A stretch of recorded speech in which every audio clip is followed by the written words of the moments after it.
Hi everyone, Mark Merrill with Firm. In our files, we are talking about why is there hate speech? We're going to be dealing with a Supreme Court 101 series from Prager University. Is hate speech free speech? I don't know. But after listening to this particular 5-minute video from the new Prager-U education series for Supreme Court 101, there should be no questions about how the case of the Supreme Court's Brandenburg versus Ohio from 1969 turned out.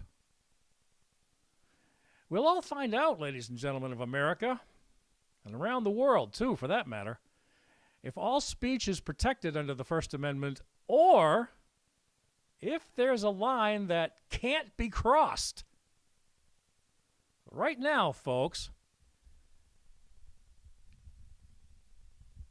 here's the Prager-U 5-minute video hosted by Joseph Fornieri, professor of political science at Rochester Institute of Technology, and his vital explanation of why free speech is the liberty from which all other liberties flow.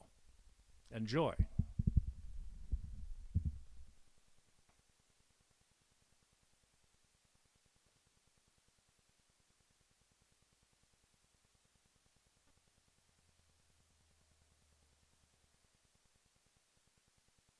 Freedom of speech is indispensable to every other freedom.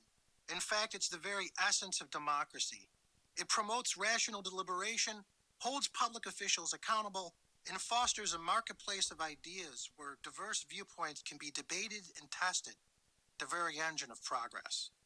If citizens cannot freely speak their minds, they aren't free. As the great 19th century abolitionist Frederick Douglass noted, no right was deemed by the founding fathers more sacred than the right of speech. It was in their eyes the great moral renovator of society and government. The relevant clause of the First Amendment of the Constitution reads, "Congress shall make no law abridging the freedom of speech." But just how free should this speech be? We all recognize that there must be limits. In the 1919 case, Schenck v. United States, Justice Oliver Wendell Holmes famously declared that you can't falsely shout fire in a crowded theater. That could induce panic resulting in injury or death. What about speech that incites people to commit violence? Does that cross the line? And what about what we now call hate speech? Is that protected? These aren't easy questions. The Supreme Court has wrestled with them for decades. The 1969 case of Brandenburg v. Ohio is a prime example. Few decisions have done more to define the boundaries between speech that is protected by the First Amendment and speech that is not protected than this one. Clarence Brandenburg was the leader of an Ohio chapter of the Ku Klux Klan, a white supremacist group violently opposed to civil rights. The Klan has had a long and ugly past stretching back to the end of the Civil War. Their white hoods and burning crosses epitomized racism and terror. In the summer of 1964, Brandenburg invited a Cincinnati reporter to film a Klan rally. The televised film captured gun-toting, hooded figures burning a cross. In a statement filled with racial epithets, Brandenburg said, "We're not a revenging organization, but if our president, our Congress, our Supreme Court continues to suppress the white Caucasian race, it's possible that there might have to be some revengeance taken." Brandenburg was obviously not a Rhodes Scholar. There are no such words as revengeant or revengeance. But his message was unmistakable. He further announced a forthcoming Klan march throughout the South to begin on July 4th, America's Independence Day. On the basis of these remarks, Brandenburg was convicted under an Ohio law, which made it illegal to advocate with others the duty, necessity, or propriety of crime, sabotage, violence, or unlawful methods of terrorism as a means of accomplishing political reform. Laws like this were passed across the country in the early 20th century to ensure public safety against anarchist and communist threats. In the wake of the Russian Revolution of 1917, these threats seemed very real. Such laws, however, were vague and overly broad. They failed to draw a clear line between protected speech and punishable speech.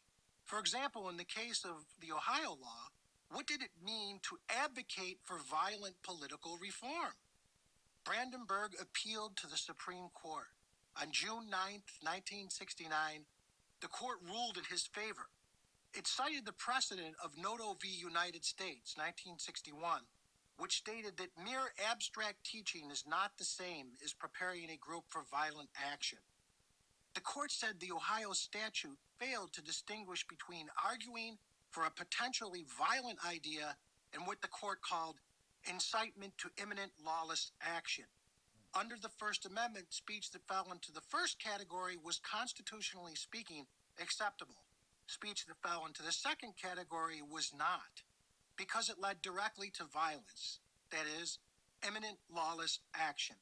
In other words, speech can only be restricted when it leads to some tangible, concrete, immediate harm.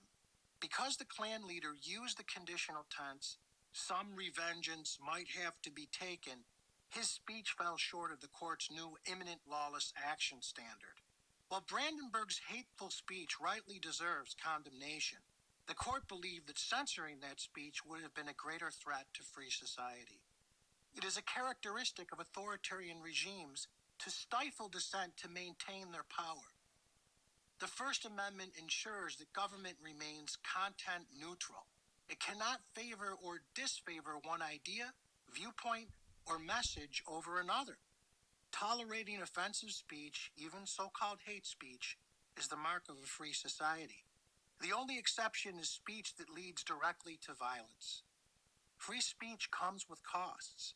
People can be offended by it, even deeply so. But in Brandenburg, the court recognized that those costs were outweighed by its benefits. The antidote to hateful speech is more speech.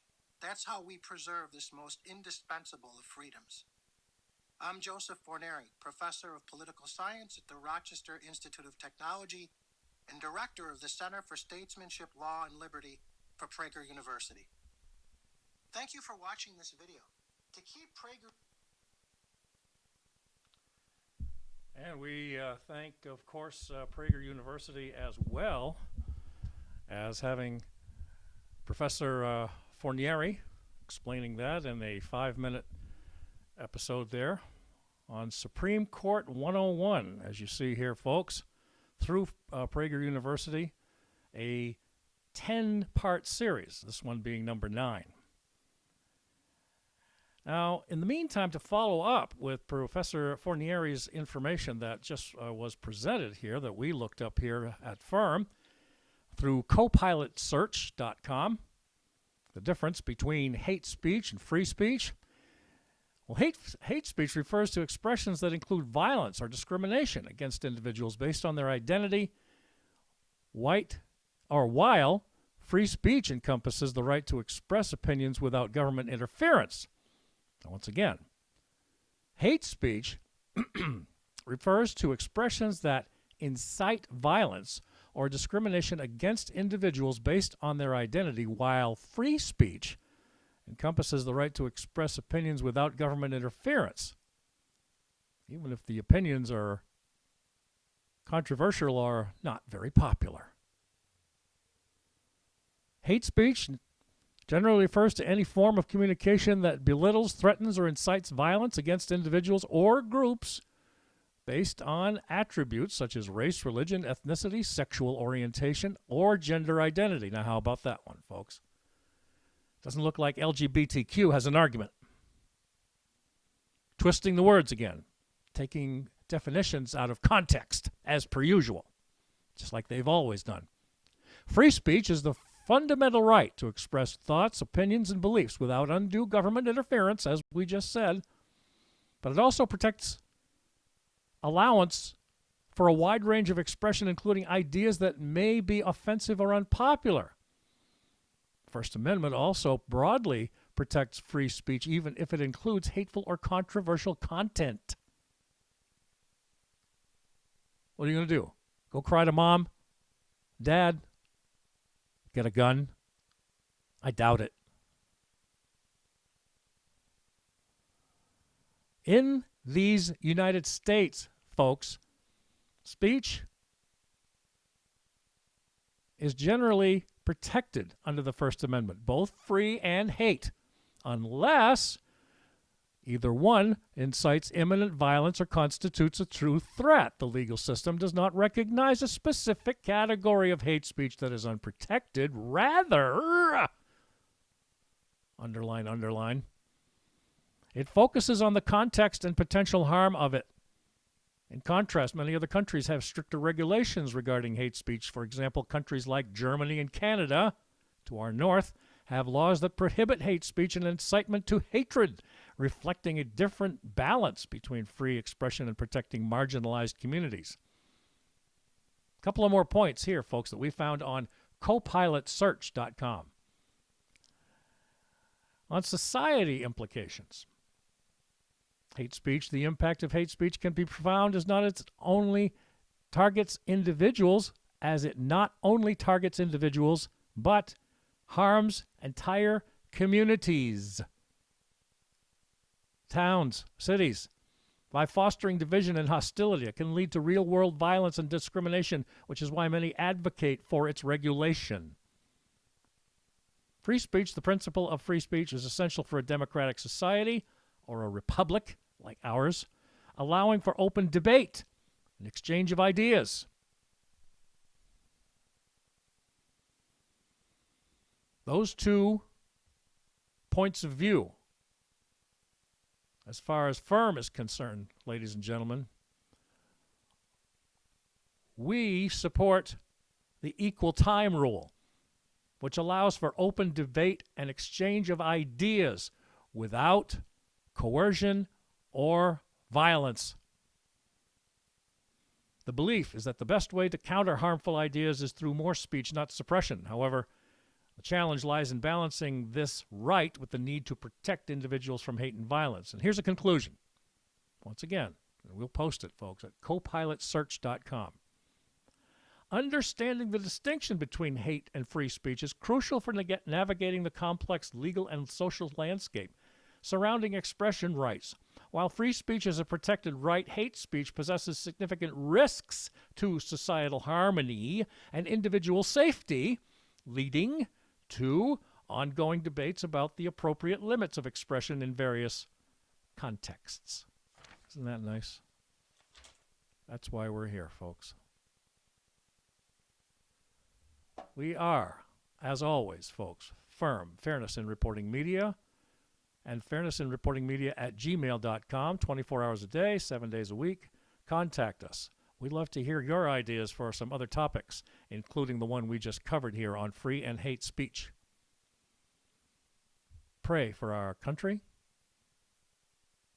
Pray for our state of Maine and changes that we need to stop the corruption, the violence, and the fraud that's been going on here. Everyone stay safe. Peace to all.